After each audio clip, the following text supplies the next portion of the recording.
happy that you're here because I've been wanting to talk to about this. I've been wanting to address this issue, and you're the perfect person to talk to about this. Recently, there have been so many African-American men who have been shot by police, and nothing seems to change. Yeah. I can hardly talk about it without getting emotional. I'm furious. As a white person, I'm ashamed. I see what's going on, and I think, how is this possible that this keeps happening and nothing, there's just blatant racism, and it hurts me. It really hurts me.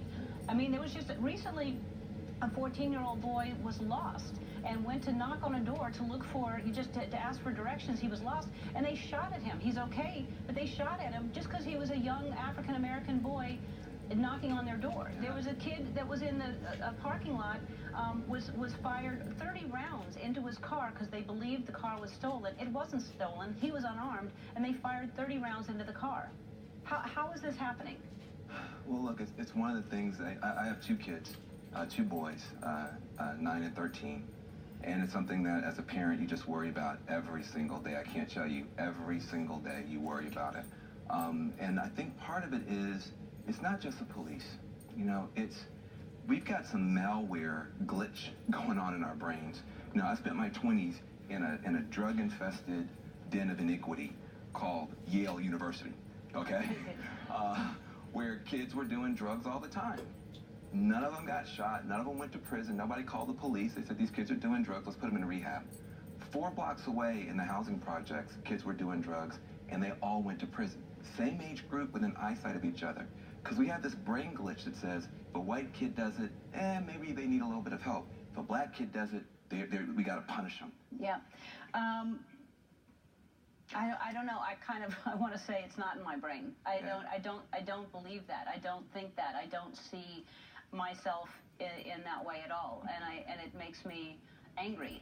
And you're right. It's like it isn't just the cops, and there are a lot of good cops out there. Look, I'm from a law enforcement family. My dad was a cop in the military. My favorite uncle, Uncle Milton, just give my Thanksgiving of brownie points.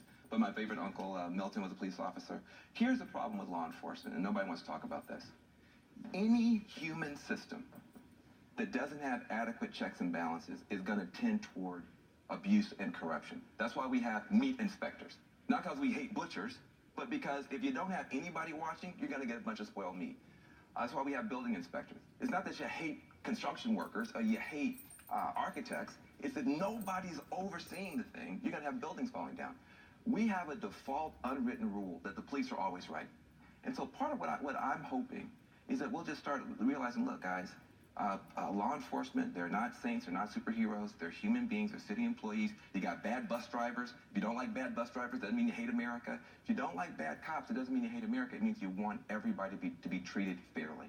Right, but so we see these bad cops, and let's say there's one bad cop and he gets off paid leave. Yeah. Like, at what point does someone get punished, and when do they get punished for doing something like this? Can you imagine, as a white parent, if every week you turned on television and a black officer had shot an unarmed white kid?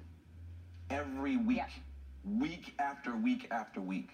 By the end of the year, how upset would you be? How completely out of your mind would you be? That's what's going on right now in black America. And it's not to say that we don't have other problems, but Jesus, you know, if you've got street crime, that's bad enough. But then you have police crime on top of it. Yeah. Where do you turn? Yeah. And listen, and I want this to be everybody's problem. I love the fact you guys may not go, you're as hurt as my wife is. And that touches me because, you know, we should care about everybody's kids. And I think if people felt like this could happen to my child, it'd change tomorrow. Mm-hmm. I think there is a brain glitch when it's like, well, what did that kid do? Well, what did that kid do? Well, what did that kid do? Listen, by the 27th time you're saying, what did that unarmed kid do? Mm-hmm. Maybe we should be asking, what should I do and what are we doing to make this happen? Yeah, we've got to change things. All right.